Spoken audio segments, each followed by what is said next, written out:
Muchísimas gracias por acompañarnos en una emisión más de La Casa que me formó, aquí en Familia Eternum.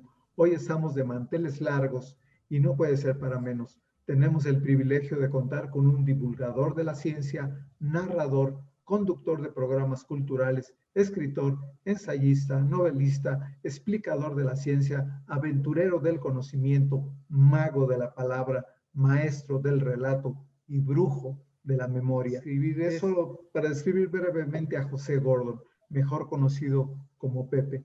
Gracias, Pepe, por acompañarnos en este Al día. contrario, Enrique, un gusto estar contigo. Pepe, pues la casa que me formó, infancia y adolescencia. Dinos, ¿a qué década corresponde tu infancia? A la década de los 50, principios de los 60. Esa es la etapa en donde vivo mi infancia, ¿no? Pero hay que recordar algo muy interesante. Eh, Decía Bruno Schulz, que es un autor maravilloso que fue traducido por Sergio Pitol, que debemos madurar hacia la infancia. Entonces, creo que si lo tomamos en cuenta de esa manera, la infancia la podemos llevar a otras etapas en una segunda, tercera, cuarta infancia, en donde, por supuesto, madurando con el cuerpo, madurando en conocimientos, pero con la misma curiosidad y asombro. Pepe, ¿quiénes integraban tu familia nuclear? La familia nuclear, papá, mamá, mi hermano y mi hermana. ¿Puedes describirnos la casa en la que creciste? ¿Dónde se ubicó? Describirla un poco por dentro, con quién, si compartías un cuarto o si solamente tú tenías un cuarto para ti solo. Era una casa muy hermosa, muy grande, situada en Córdoba, Veracruz, Córdoba, Veracruz. en donde salíamos a la calle y el paisaje que nos saludaba era el del Pico de Orizaba. Entonces, verdaderamente había un entorno interesantísimo. Había una especie de eh, plantas tropicales por todos lados, árboles de mango enormes, un jardín muy grande que teníamos en casa y, por supuesto, en el cuarto para dormir lo compartía con mi hermano Moy. A quien saludamos mucho, en verdad. Oye, ¿en tu casa tenías un rincón preferido? ¿Y cuál era este, si lo tenías? Bueno, el jardín de verdad era lo que podríamos llamar hoy en día un jardín encantado, ¿no? Y había un lugar muy especial en donde yo solía jugar con una pelota rebotándola frente a la pared y me desdoblaba en delantero y portero, es decir, la pelota cuando la tiraba yo era el delantero y cuando tenía que de alguna manera atraparla para que no metieran gol, era portero. Y creo que eso me entrenó para la novela, para la dramaturgia, para poder vivir dos papeles distintos al mismo tiempo, para Oye, poder entender lo que quiere decir estar en la posición del otro, que la vivía desde dentro de mí mismo. y dime una cosa, cuando había dudas de si había sido gol o no, había una discusión. No, no había discusión, dependía del momento, dependía de que si en ese momento había una inclinación al heroísmo del portero, pues entonces me dejaba llevar por el portero que salvaba todas y en otras ocasiones pues era el delantero el que llevaba la mano. Qué lindo. Oye, en esta casa pasaste tu infancia y tu adolescencia. No, la adolescencia ya la pasé en la Ciudad de México. Eh, Vine a vivir a México para realizar mi bar mitzvah, prepararme en el estudio del hebreo y en un curso verdaderamente acelerado de un mes aprendí a leer las letras en hebreo y a cantar todo lo que tenía que cantar con el gran maestro Jimmy Leff.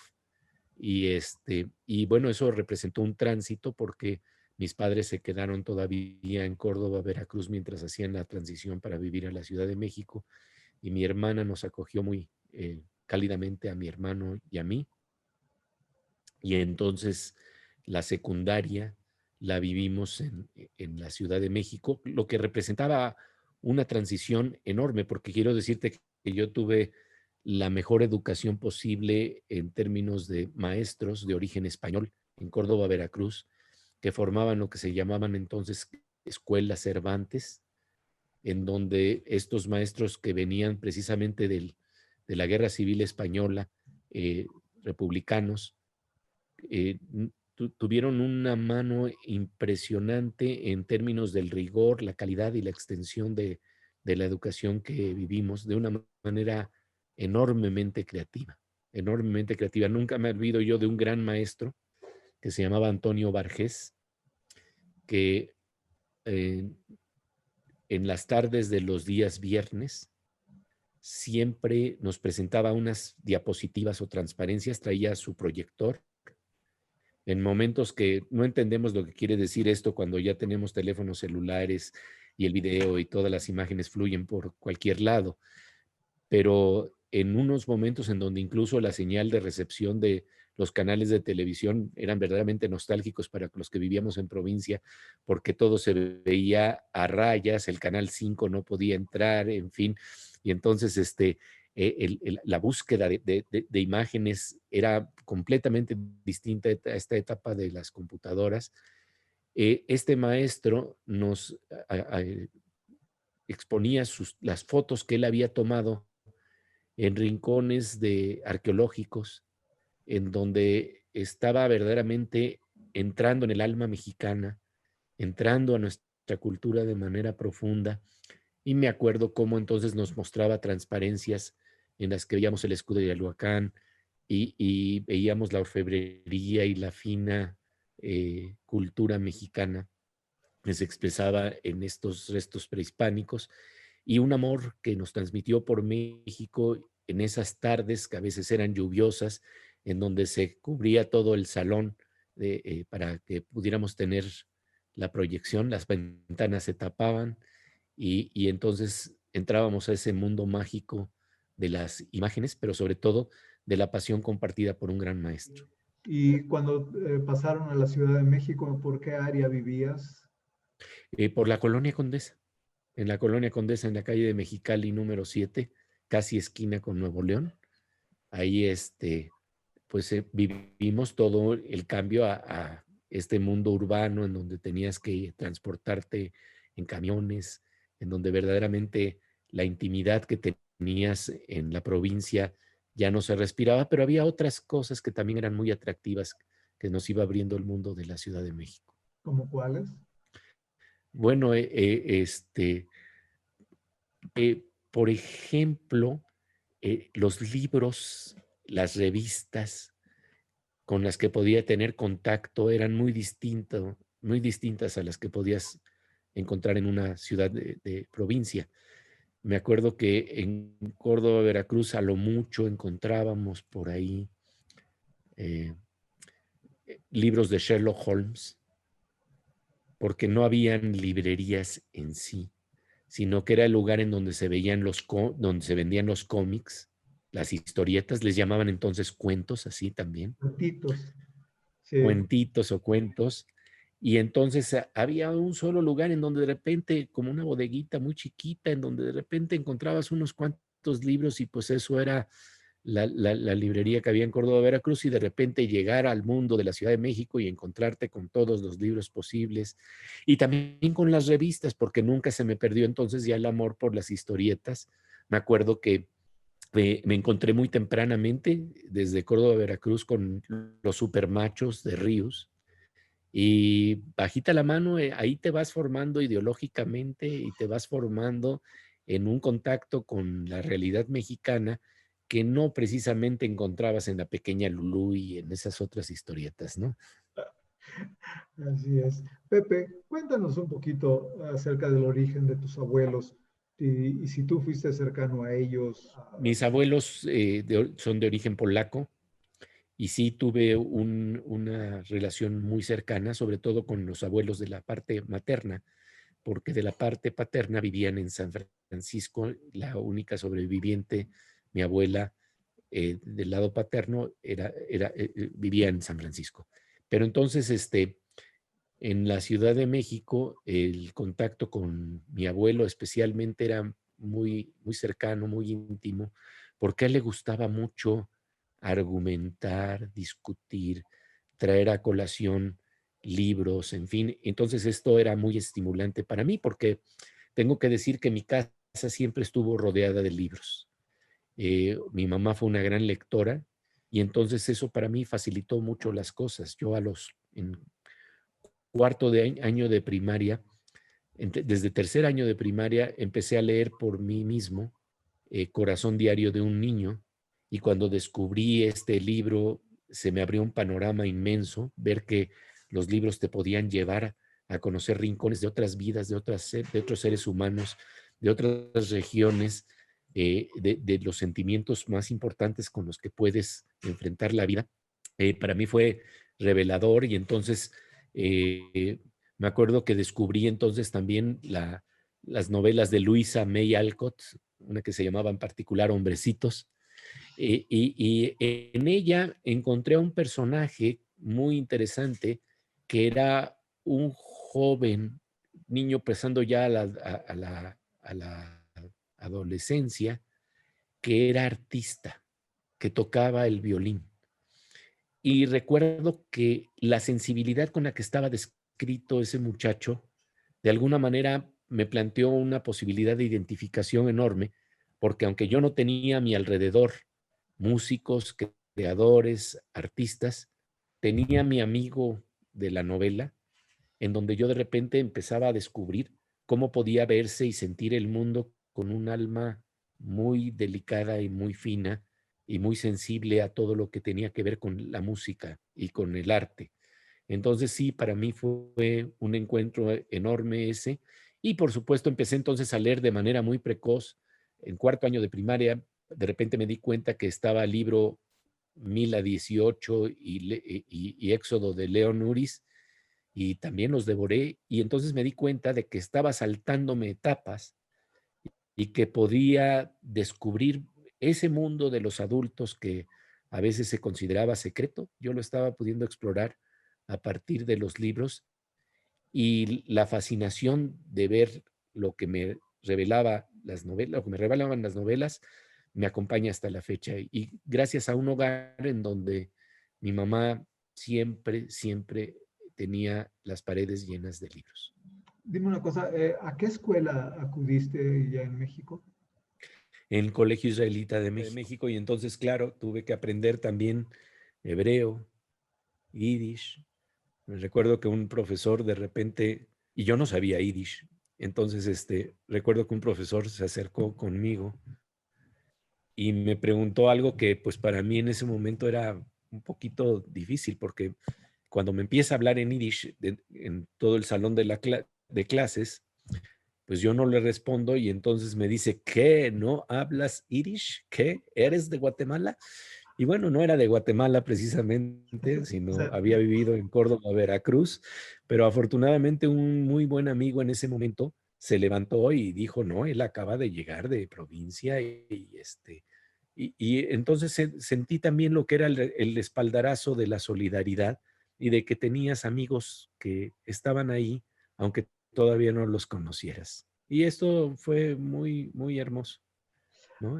Descubrir que te estabas entrando en un mundo completamente desconocido, pero que te ibas a encontrar con gente que tenía los mismos sueños, los mismos deseos y las mismas pesadillas que tú. hablando de eso muy brevemente, dime, ¿llegaste a sentir miedo? ¿Llegaste a sentir miedo por enfrentarte a situaciones nuevas? Fíjate que no, eso fue muy interesante. Al contrario, había también una parte de mí que quería abrirse a nuevos mundos.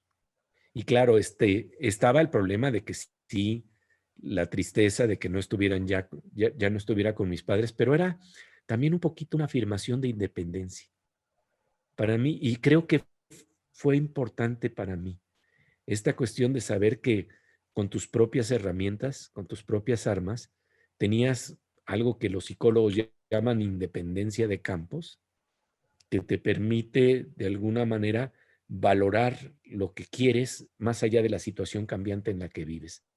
Y esto me recuerda mucho que George Steiner decía, tuve la fortuna de entrevistar a George Steiner cuando vino a México, que por cierto, pues tiene el mismo segundo apellido que yo, Steiner.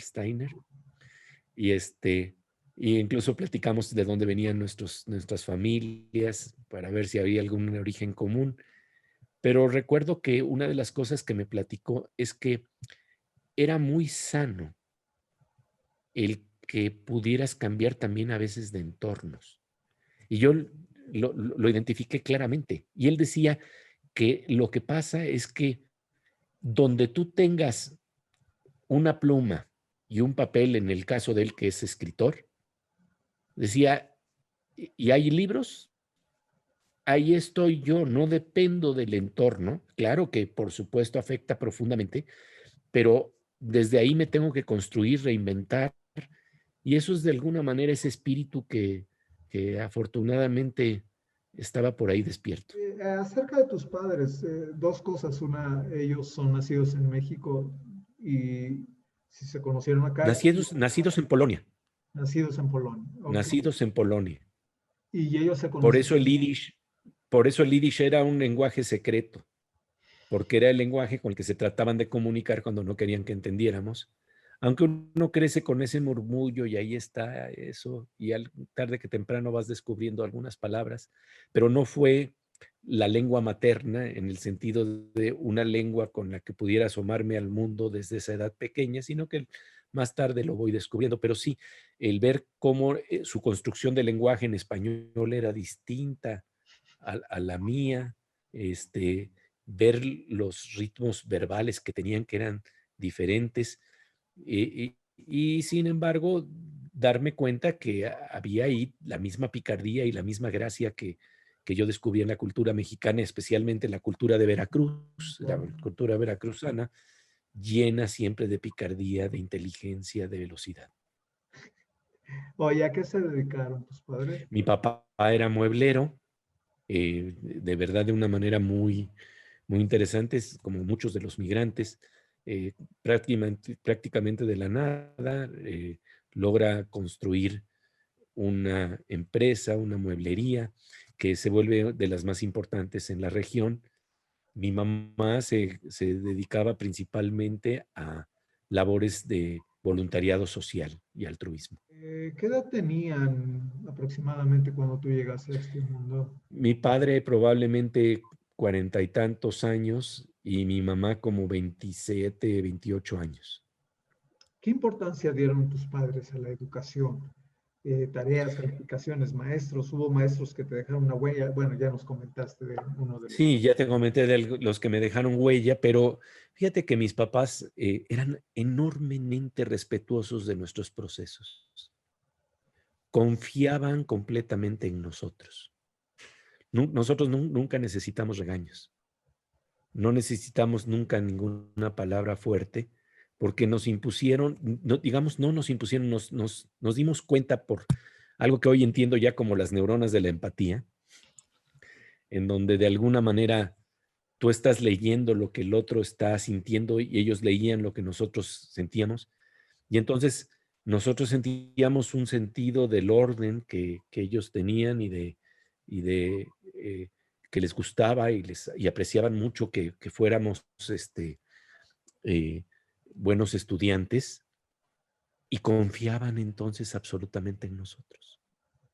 Y entonces, por supuesto, sí estaban al tanto de nuestras calificaciones y todo, pero realmente fue eh, una posibilidad de ver que podías enseñar o podías marcar qué es lo que querías de tus hijos sin tener que hacer ninguna exigencia, porque la exigencia era interna y ellos nos las inculcaron de una manera muy sutil y poderosa. Ahí habría que recordar aquella frase que se atribuye a Einstein, ¿no? De que enseñar con el ejemplo no es una manera de enseñar, es la única que hay.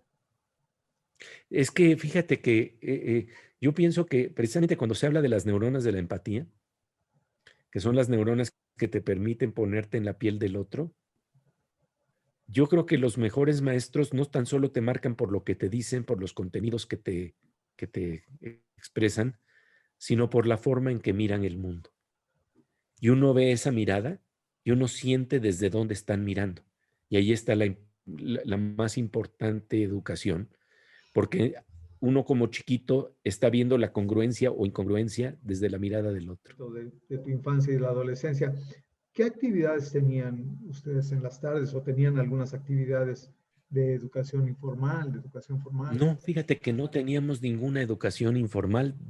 Como te digo, solito me ponía a leer y luego después de hacer las tareas que de verdad cumplíamos escrupulosamente, me acuerdo que cuando había grandes problemas que nos planteaban, que teníamos que resolver y que no habían sido vistos en clase, yo siempre tuve la bendición, digamos, de contar con amigos que hacíamos, por decirlo así, una especie de núcleo por teléfono y en donde íbamos viendo, digamos, resolviendo el rompecabezas que nos habían dejado. Y entonces una persona ponía una idea de cómo, por dónde se podía resolver y íbamos construyendo el rompecabezas colectivamente. Entonces nunca se me olvida que teníamos a veces, yo tenía charlas con un teléfono que todavía no era ni siquiera de los que podías marcar, sino que hablabas y te contestaba una telefonista y entonces tú le decías, por favor, al 434 y entonces oías cómo se estaba comunicando al 434 y nuestra casa era el 1512 y bueno, pues recuerdo pláticas de 1 hora para resolver problemas que a mí me fascinaba tener con mis amigos más avanzados. Y entonces se creaba ese círculo virtuoso del conocimiento que desde entonces comprendí que tenía que ser a través de inteligencia colectiva, que donde no te daba tu mente, tenía que darle a la mente del otro y tú podías poner una pieza para resolver el problema y el otro contribuía con otras piezas. Entonces esto sí fue una cosa muy, muy, muy agradable. Y por otro lado, luego íbamos a jugar a un solar, que nosotros le llamábamos campo de fútbol, que era simple y sencillamente un solar, ¿no? Con todas las piedras y el piso irregular, ¿no? Me recuerda un, un, un, una viñeta que vi en Los Supermachos en una ocasión, en donde había un partido de fútbol que se estaba jugando en Chayotitlán, que es Orizaba, por supuesto. Y entonces había una ladera en donde se estaba jugando el partido de fútbol. Y entonces, por supuesto, el primer tiempo, los que estaban en la parte de arriba, pues el balón se resbalaba y quedó 15-0 el primer tiempo y el segundo tiempo 15-15, porque pues el balón simple y Solito. sencillamente solito se iba a gol, ¿no? Y bueno, no era precisamente así, pero sí también muy inclinado y nosotros con nuestra imaginación le llamábamos cancha de fútbol, ¿no? Y bueno, pues hacíamos las tareas, luego jugábamos fútbol y luego nos asomábamos un poquito a la televisión en donde captar una señal era de verdad una cuestión mágica. Por eso siempre me ha apasionado la televisión.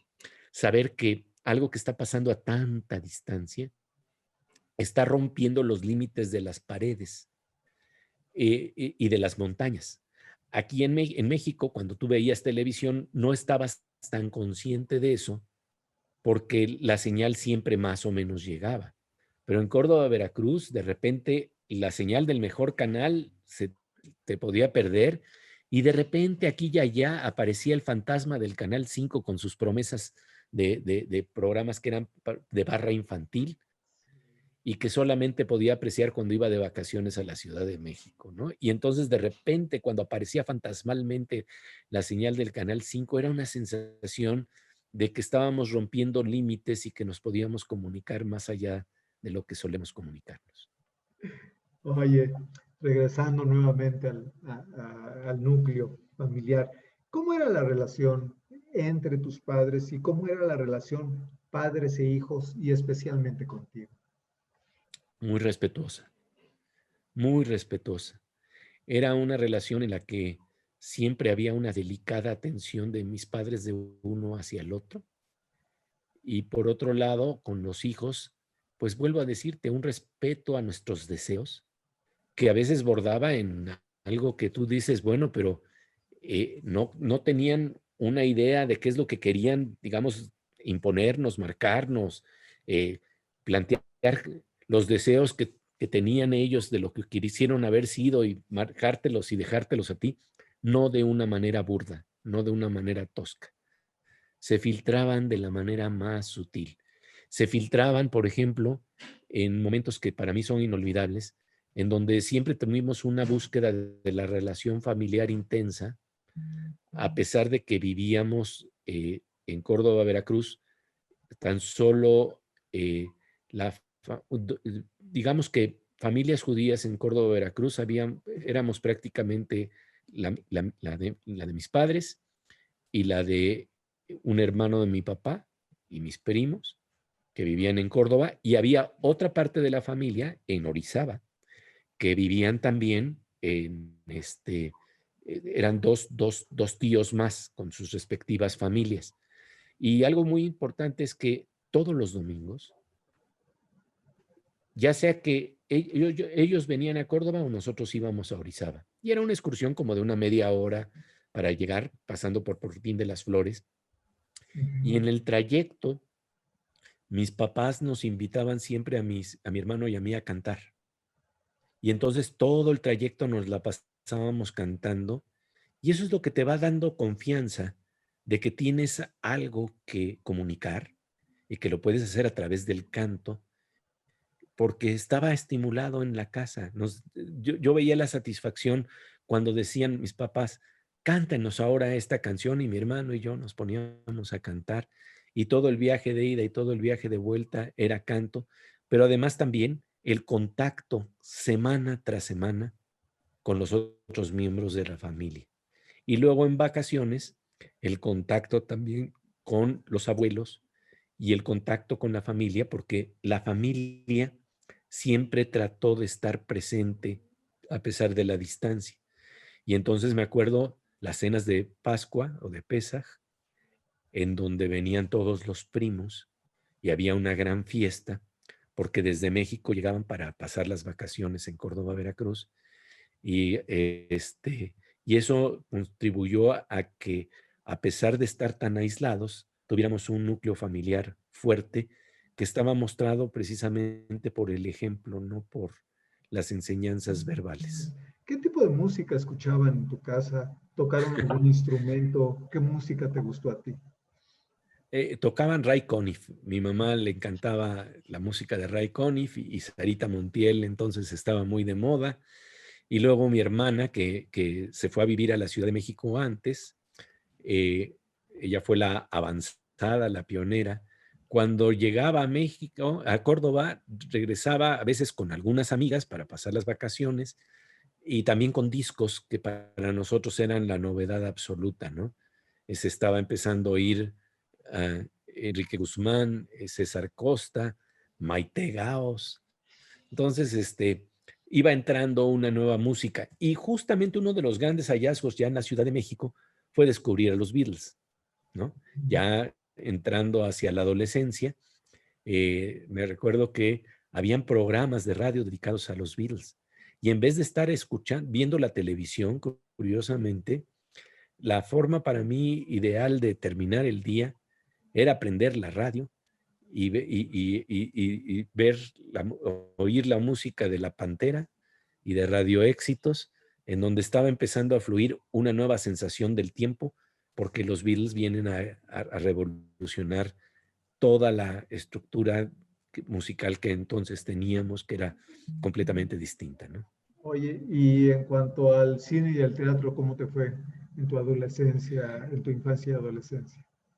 En la infancia, no. En el cine, sí, había un cine en la ciudad de Córdoba, tres cines nada más. Y entonces, los viernes íbamos al cine Isabel, y claro, también era de nuevo encontrarte con eso que es las imágenes de otros mundos que verdaderamente me asombraban, ¿no? Y habían dobles funciones. Eh, ibas al cine y veías dos películas. Ujú. A veces incluso te tocaba Tres. hasta tres películas, ¿no? Entonces, bueno, claro, el cine, pues muy importante. Y en la Ciudad de México, pues sí, también íbamos al cine Manacar, íbamos a un cine que estaba, creo que se llamaba Cine Las Américas, que estaba eh, por Completamente. Insurgentes y Chilpancingo.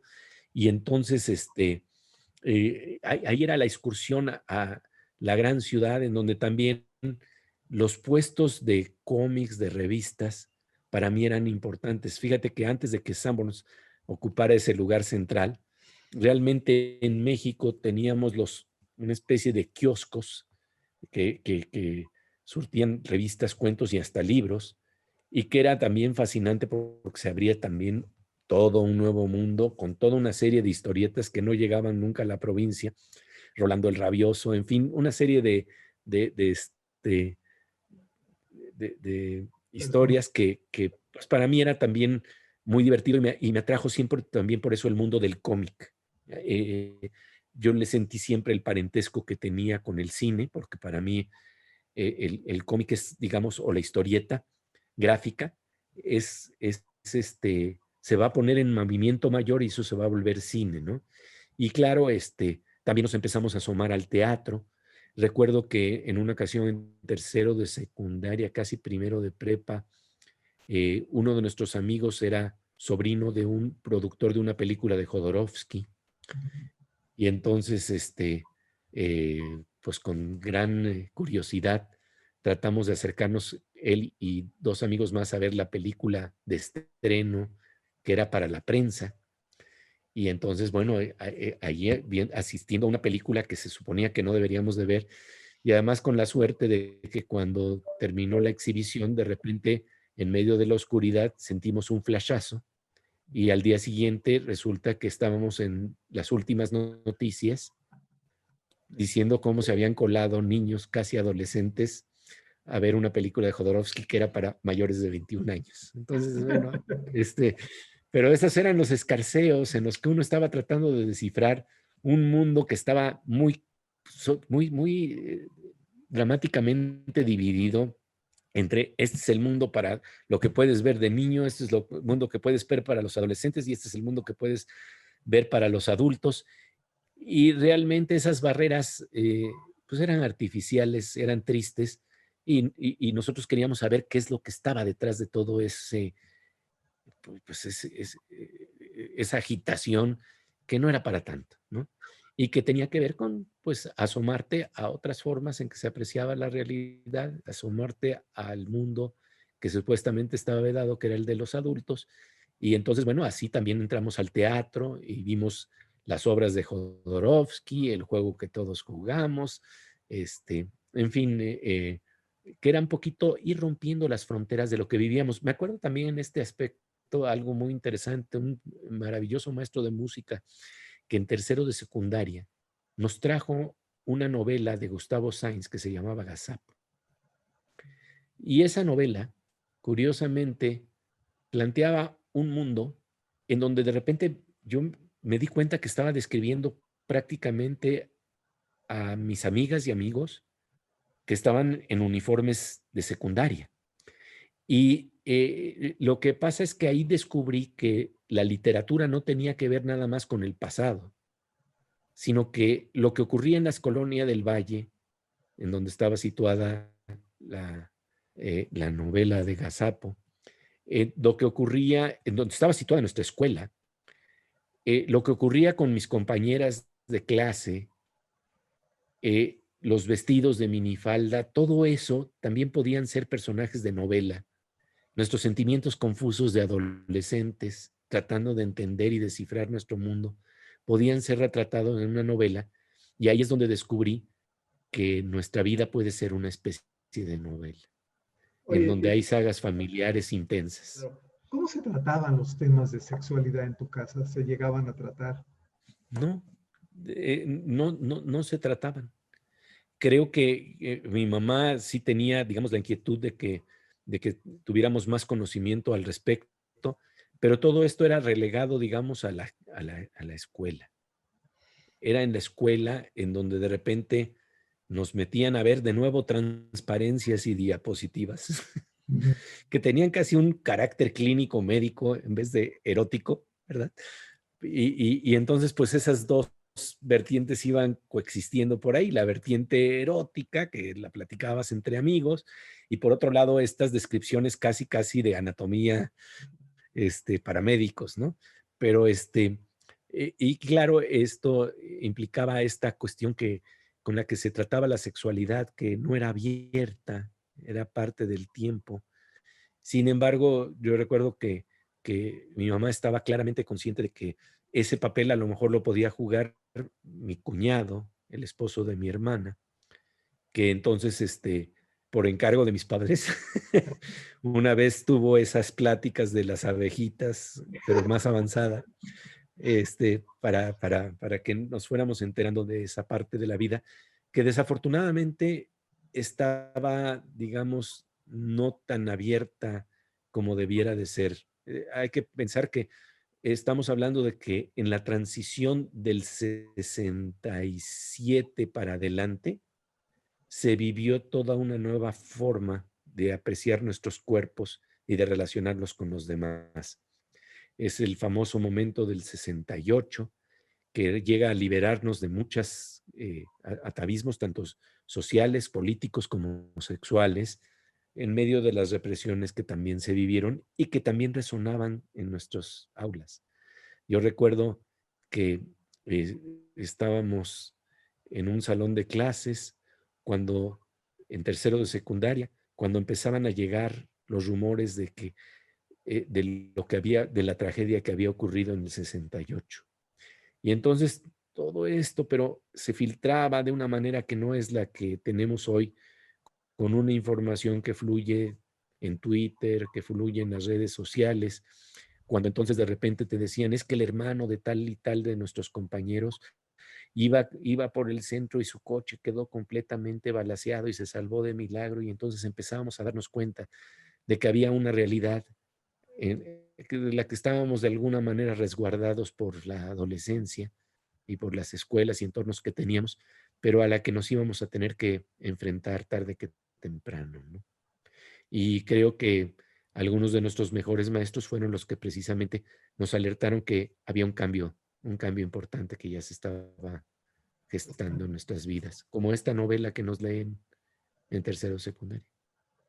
Y de motu propio, porque realmente no estaba en el programa de estudios, cosa que agradezco mucho. Esa información y educación informal que se da dentro de la misma escuela formal. Dime, ¿qué valores, principios y lemas destacarías de tu casa? ¿Qué fue lo que les inculcaron? Un respeto y una confianza profunda. Esos son los valores fundamentales. Eh, el ver que se podía ayudar a otras personas generosamente sin que nadie se enterara.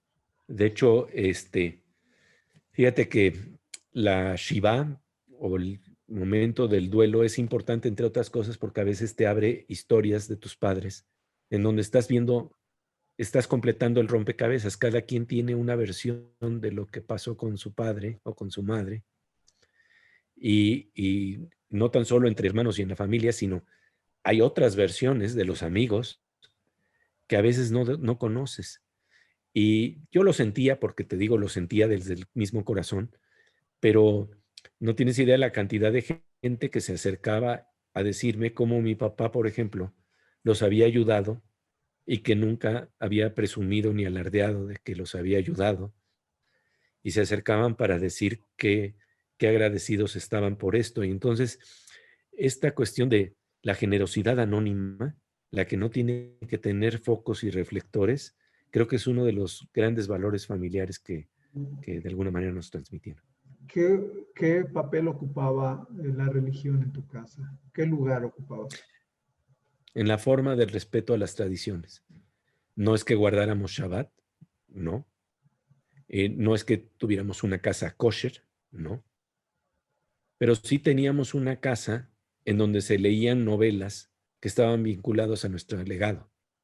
Yo me entero de lo que pasa en Éxodo y en Mila 18 y que tiene que ver con, pues, la transformación de la conciencia colectiva judía en los años del Holocausto. Y esa es una educación más profunda, que más profundamente me marca, No porque mi mamá estuviera insistiendo que tengo que leer esos libros, sino porque los descubro. Y entonces de repente ahí me doy cuenta que a través de la literatura puedo explorar mis raíces judías, no necesariamente a través de la religión formal. Y en este marco recuerdo también que eh, el respeto a algunas fiestas fundamentales, pues estaba ahí. Estaban, las tradiciones siempre se marcaban. Recuerdo que mi papá y mi mamá guardaban el día de Yom Kippur en ayuno, aunque estuvieran solos en Córdoba, Veracruz. Y esto es algo que te acendra estos valores de respeto a la cultura y a tu tradición, porque no los estás haciendo para mostrárselos a otros o para tener de alguna manera un sentido de cohesión social con el grupo al que perteneces, sino que es una cohesión que mantienes a pesar de la distancia. Y entonces se celebraban las fiestas y luego íbamos a México y recuerdo cuando íbamos entonces al templo o a la sinagoga.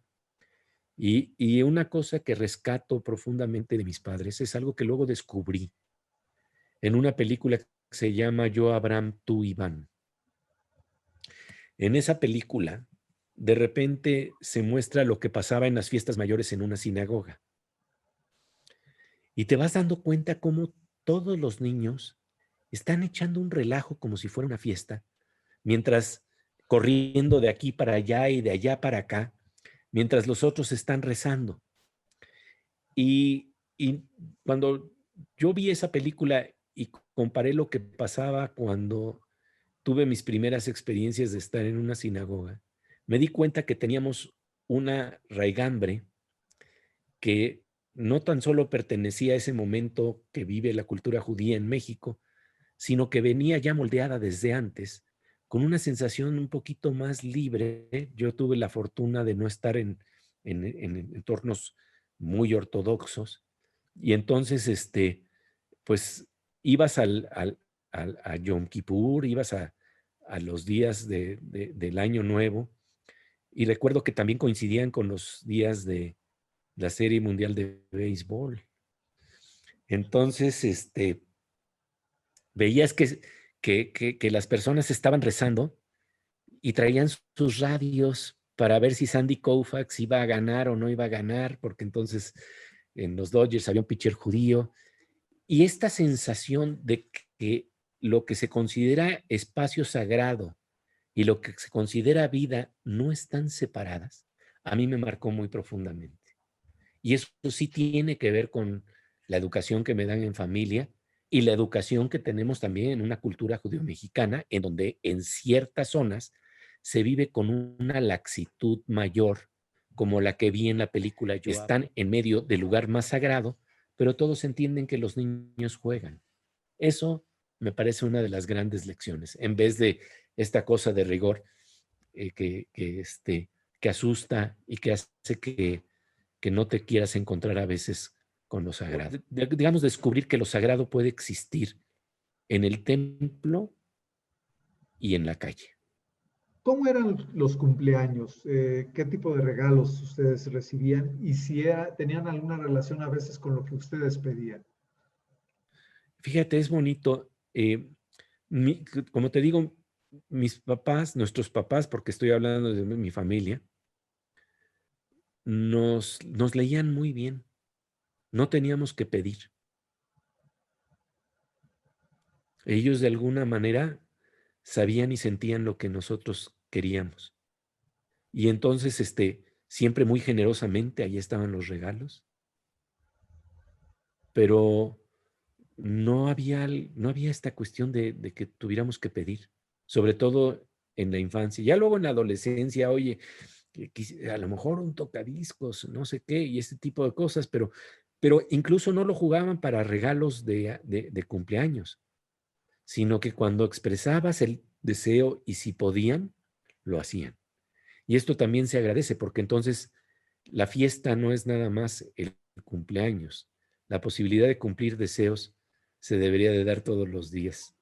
Claro, sin abusar, pero sí se debería de dar, no nada más eh, ligado ritualmente a una fiesta X, ¿no? Sino si de verdad algo te importa, si querías tocar una guitarra eléctrica, pues de repente te llevas la sorpresa de que sí, ve y búscate una guitarra eléctrica, y así ocurrió. Hicimos un grupo de rock, eh, en fin, gracias a que había esta posibilidad y que mis padres eran enormemente generosos. No condicionaban a las calificaciones o a un determinado comportamiento. Y eso, fíjate que como valor familiar me parece muy importante. El que de repente ocurran las cosas porque sí, no porque, no porque hay una condición. Y eso es lo que se llama amor incondicional, entre otras cosas. Por cierto, ¿tú eras un niño bien portado? ¿Te portabas? Sí, me portaba muy bien, pero de nuevo no me lo tenía que exigir nadie. Era algo que ahí estaba, que venía en la raigambre. ¿Alguna vez te preguntaron en tu casa qué quieres ser cuando seas grande? Y si alguien te lo preguntó, ¿qué No, y cuándo? no, no. Te digo que en ese sentido, para bien y para mal, ¿eh? Porque para mal, pues entonces no tenías como una guía. Pero me acuerdo que había unas cuestiones, una estructura que se llamaba orientación vocacional, y entonces mis padres sí estaban pendientes de que oye, pues, ¿qué es lo que están haciendo todos para descubrir sus vocaciones? Y entonces había unos psicólogos que te hacían unos tests y que de acuerdo con esos tests iban viendo por dónde se podía inclinar tu vocación profesional. Y recuerdo que la mía, sin que yo me lo propusiera, salió en el campo de la comunicación.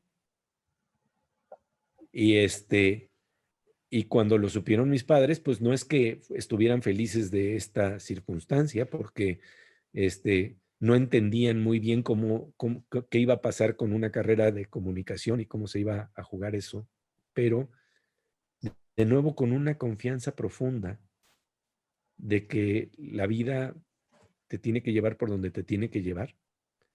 Y entonces me dejaron libre para que escogiera la carrera que yo quería escoger, y que de alguna manera pues estuvo bajo el arbitrio de que si el test se hubiera inclinado por otro lado, a lo mejor eras otra persona. O sea, realmente esas son cosas que cuando las ves ya a, a toro pasado, dices, ¿qué tan frágil puede ser un destino?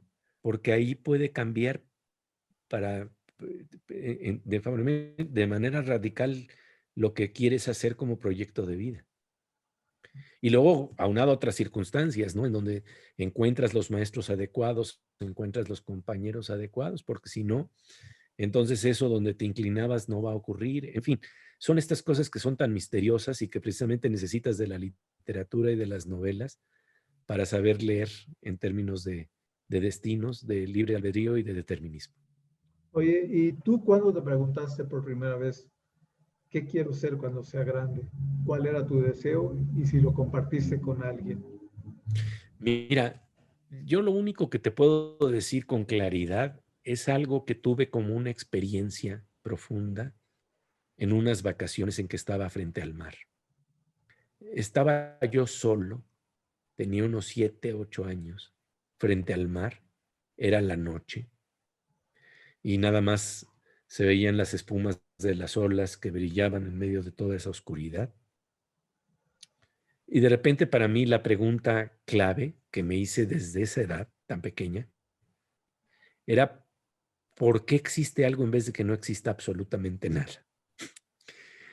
Y entonces, para mí fue una pregunta abismal, en donde tal vez quizás surgió mi primera pregunta de índole científica, porque no estaba preguntándome por qué existo yo, que es la pregunta del narcisismo, sino te anulas y digamos que como si estuvieras empezando a hacer ciencia, dices, no quiero meter el sesgo de mi subjetividad.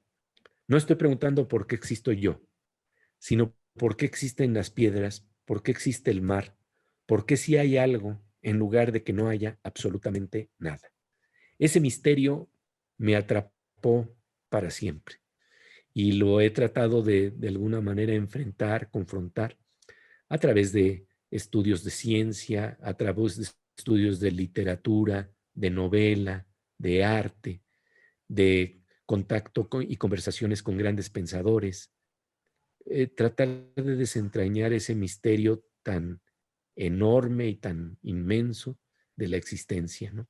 Y mi vocación, y de alguna manera esa percepción es algo que está acompañando todos los actos de comunicación y de mi labor profesional hasta hoy en día, siempre tratando de desentrañar el misterio de la alegría a pesar del dolor, a pesar del sufrimiento, de el sentido de comunión que se puede dar en términos colectivos, de la posibilidad de salir más allá de nosotros mismos para tratar de sacar un trocito de verdad de este inconcebible universo, ¿no? Entonces, bueno, ahí te estoy marcando cómo de alguna manera también muy extraña, un pensamiento ahí una percepción tan, que uno podría decir no tiene peso, va inclinando la vida hacia ciertas cosas. Y para mí, ese misterio de la existencia y de repente rozar la sensación de comunión que nos dan las novelas, la gran literatura, la gran música, la gran amistad, el conocimiento de la ciencia, ver de repente ese momento en que se te abre la mirada y compartirlo, eso es algo que me marca en mi profesión. ¿Qué modelos influyeron en ti? Bashevis Singer. Bashevis Singer, como autor, tenía eso que yo le llamo una mirada de lentes bifocales. Lentes bifocales que no pueden dejar de ver el infierno, pero que no pueden dejar de ver el cielo. Y entonces, y luego cuando leo a Elie Wiesel también me encuentro con esto. Él vive el infierno y no puede dejar de ver algo que allí está profundamente tocándolo y marcándolo con asombro y curiosidad a pesar de todo lo vivido. Yo tuve la fortuna también de conversar con Elie Wiesel y preguntarle sobre este registro y nunca se me olvida lo que me compartió, porque él era muy reservado cuando se hablaba del problema de la religión y de Dios. Hay que acordarse nada más de unos versos de Elie Wiesel que dicen: Dios de Abraham, Dios de la compasión, tú que me abriste los ojos, ahora abre los ojos para que mires lo que vi. O sea, con un reclamo verdaderamente terrible, feroz, enorme. Y entonces me acuerdo que precisamente con las bondades que tenía la Ciudad de México y mi familia, que te digo siempre me apoyaba para comprar libros, yo tenía abierto todo ese nivel tenía una librería de cristal que estaba en las calles de Cuernavaca, ¿no? Y entonces pues me iba a pasear a esa librería de cristal y recuerdo que una vez me encontré con un librito en francés sobre Elie Wiesel, una entrevista. Yo no leía francés, pero yo ya había leído algunas cosas de Elie Wiesel y me llamó tanto la atención que entonces dije, bueno, pues agarro un diccionario y me pongo a subrayar y a ver cómo entiendo. Y entonces de repente me encontré con algo que me pareció fascinante. Elie Wiesel decía que en ciertos momentos, a pesar de todo lo vivido, él podía tener la capacidad de hablar de tú a tú con Dios. Y entonces esto a mí me llamó profundamente la atención. Y no sé si por eh, falta de destreza del entrevistador o por qué, resultó que entonces Elie Wiesel ya se salió del tema y no se siguió profundizando. Y me acuerdo que me hice una especie de apunte planteando que si algún día, que yo ni siquiera soñaba que iba a ocurrir, pudiera yo preguntarle algo, le preguntaría sobre cómo era ese diálogo de tú a tú con Dios. Y resulta que, pues, unos 30 y tantos años después, tengo la posibilidad de conversar con Elie Wiesel. Y entonces le pregunto sobre eso, sabiendo que él siempre se niega a hablar de esa zona. Yo lo había visto en conferencias de prensa y él era muy reservado, decía, no, de eso, como que no se podía hablar de una manera tan superficial en una conferencia de prensa o alguna cosa así, porque le hacían ese tipo de preguntas. Y entonces yo le dije, oiga, usted dice que la literatura es una comunicación desde el nivel más profundo del alma. Le pido que me hable desde ese nivel. Y entonces le pregunto justamente sobre su relación de tú a tú con Dios, y él me empieza a plantear que definitivamente si ha pasado, no es que le hablara por la cabeza, le estuviera escuchando su voz, pero que en ciertas cuestiones que pasaron en su vida, sobre todo después de esos años trágicos, sí había sentido una serie de llamadas y respuestas y ecos cuando él estaba tratando de aliviar el dolor de otras gentes, porque él decía que lo importante no es lo que habíamos sufrido, sino qué hacemos para que se evite el sufrimiento. Y entonces hizo una gran labor en eso, y de repente sí empezaron a pasar cosas que hablaban de un diálogo secreto con la naturaleza, con algo que le llamaba mucho la atención, pero diciéndome que cuando él más necesitaba la voz de Dios, no apareció, ¿no? Y claro, dice, tengo que decir que fueron seres humanos los que hicieron esta masacre, pero él dice, bueno, pero Dios, tú estabas viendo, ¿dónde estabas, no? Y sin embargo, entonces yo le pregunto que eh, él había dicho cuando fue en 1954 a la India, que tenía unas pláticas con los sabios de la India en la noche y que se prolongaban de tal suerte que no sabías si cuando terminaban las pláticas estaba viendo la luz del horizonte del amanecer o de esferas más altas todavía. Y cuando dijo de esferas más altas todavía, entonces él se me queda viendo y me dice, es la experiencia mística, es la experiencia de la luz, y sí existe.